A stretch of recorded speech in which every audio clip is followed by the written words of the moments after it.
Okay guys, sa video na ito, i-unbox natin itong in-order namin sa Shopee, no? Itong portable power supply.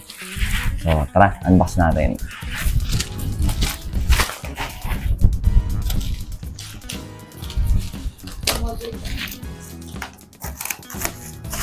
Ito na siya.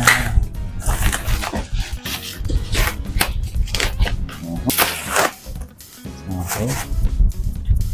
Ayan, very safe siya, no? Kitang-kita naman. Ang galing ng ganda ng packaging niya. Okay. May handle pa siya. Ayan. Ito, protection. Okay. Ayan. Solar generator. Solar generator, no? By Flash Fish. Ito pala siya in-order, no? Kay Flash Fish sa Shopee. Okay, buksan na natin.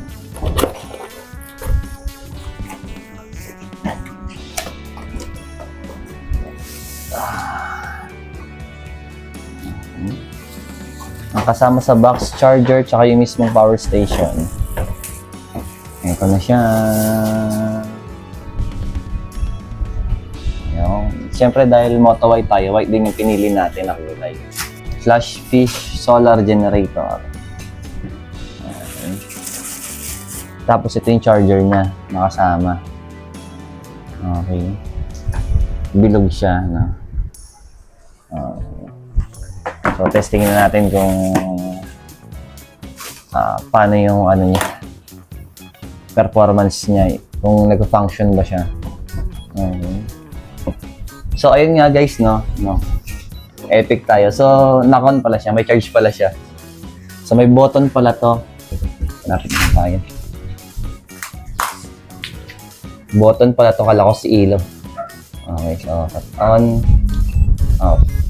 So, ayan siya. Then, may dalawang saksakan ng nakalagay dito. DC 12V. Tapos, dalawang USB. Tapos, isang pang AC. 220 volts. So, ito yung display niya. Okay. So, ito naman yung gilid niya. Plain lang. Harap niya. Gilid niya. Okay. Solar generator. Mobile power. So, ito yung maganda. May ilaw din siya. Okay. Flashlight. Another light. May SOS din siya. Ayun guys. SOS. For emergency, no? Nag-iiba-iba pa yung ano niya, display niya.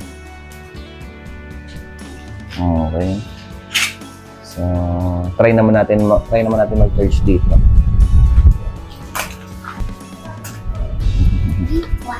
Okay, charge natin tong cellphone ni Mrs. No? Try natin. Charging. Okay. So, gumagana isang USB. Ayos. Okay. Then, try naman natin tong electric fan namin, no? Kung magagana siya dito sa may AC. Yung electric fan namin, no? Jessie, hawakan mo nga. Ay.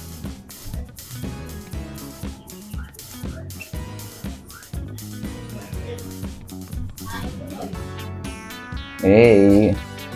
Napapa-under niya, guys, oh. So, pinindot ko lang yung button doon for AC, no? Kasi hindi pa siya naka-on. Kita niyo naman, no? Medyo malaki electric fan namin. Pero kaya naman niya. Okay. Umaandar. Umaandar. Okay lang. Okay. Oh. So, good siya guys, no? Okay. Tanggalin na natin.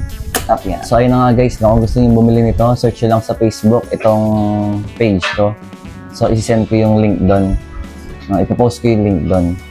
Okay. So, maganda kasi natetesting natin bago natin siya i-post, no? Para siguradong quality at gumagana talaga siya. So, yun lang guys. Salamat!